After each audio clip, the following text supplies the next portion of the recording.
Bonjour.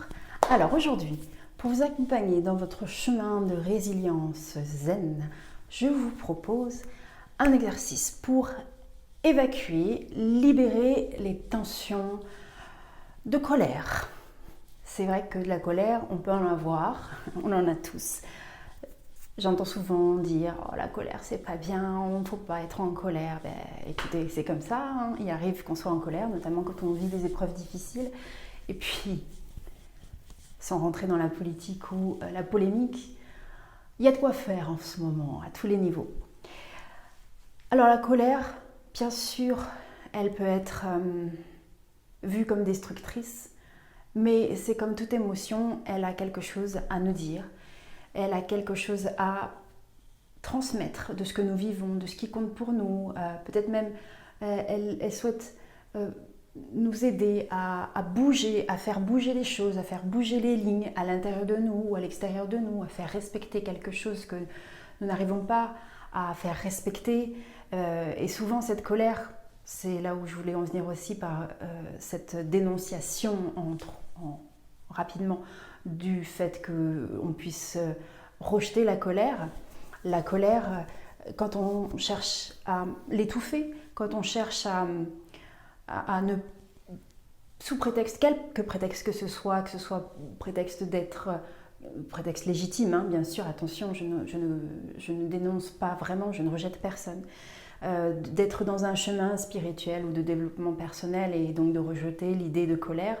La difficulté, le revers de tout ça, c'est qu'à un moment donné, cette colère que l'on ne veut pas exprimer envers l'autre va se retourner contre soi. Donc, bien sûr, je ne suis pas pour aller déverser sur l'autre toute la colère que l'on a en nous, mais ne surtout pas la laisser à l'intérieur de soi, surtout pas la laisser venir grignoter, en fait, et rapidement dévorer tout notre espace vital à l'intérieur, toute notre énergie vitale et toute notre capacité à être dans une résilience zen, dans une capacité à traverser ce qui nous arrive, avec le cœur ouvert, avec la paix dans le cœur. La colère, si on la garde à l'intérieur de soi, c'est ce qu'elle va venir faire. Détruire nos capacités de résilience, détruire nos capacités à rebondir et à transcender et à transformer les épreuves que nous vivons. Alors cet exercice-là est simple, c'est un exercice très ludique et je souhaite remercier mon amie Katia qui m'a transmis cette idée que j'adapte un peu à ma sauce comme j'aime faire en général dans tout, dans la vie, dans la cuisine, dans la sophrologie, dans la thérapie. C'est l'exercice du cri de la girafe. Alors ce cri de la girafe, c'est... Pourquoi le cri de la girafe? Alors le cri de la girafe, tout simplement, l'idée c'est d'expulser la colère hors de soi. Mais la girafe, est-ce que vous savez quel cri elle fait? Temps de pause qui est censé recueillir vos réponses que je n'entendrai pas. Mais tout simplement, la girafe, elle ne fait aucun bruit parce qu'elle a un cou tellement long qu'elle n'a pas de corde vocale, donc elle ne fait aucun son. Par contre, elle peut quand même exprimer. Au fait de nous, on va faire comme si on était des girafes et on va laisser exprimer, expulser, extérioriser notre colère sans faire de bruit, telle une girafe. Laissez-vous déjà vous poser sur vos pieds, pas besoin de fermer les yeux, mais si vous le souhaitez, vous pouvez.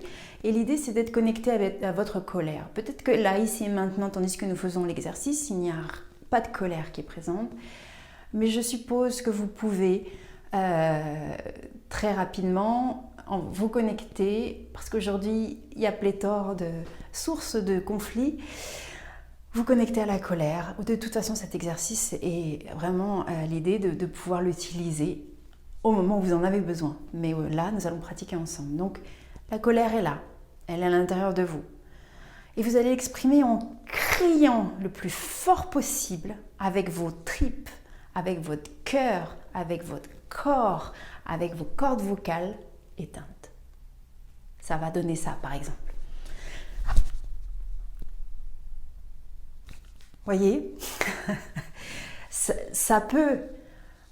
Là, je viens de faire cet exercice, j'ai tout mon corps qui s'est tendu, j'ai mes mâchoires qui se sont crispées, mais qui se sont ouvertes de façon tellement puissante pour faire jaillir la colère qui sort qui est à l'intérieur de moi et qui passe par ma bouche et par le reste de mon corps, que j'ai senti, j'ai entendu des sons à l'intérieur, ça fait un larsen.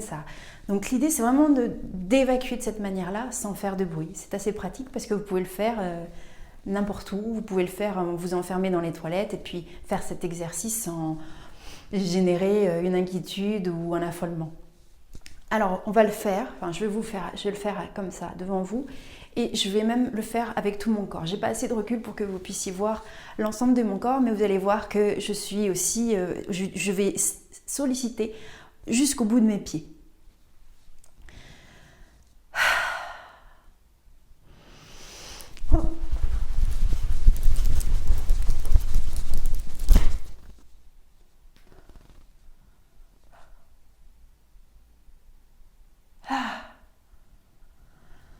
J'ai évacué. Et je prends le temps, comme à chaque fois, de me poser, d'observer, de reprendre une respiration douce et naturelle. Et de ressentir à l'intérieur de moi, d'observer comment l'équilibre se remet en place tout doucement. D'observer sans juger, sans critiquer les différences entre avant et après. Et prends le temps de laisser cet équilibre se mettre en place et d'accueillir toutes ces manifestations physiques, d'observer comment mon corps vacille d'avant en arrière, des côtés, pour retrouver ce point d'équilibre, ce point d'ancrage, d'alignement, de recentrage. Voilà. Voilà pour cet exercice d'évacuation, de libération des tensions, de colère.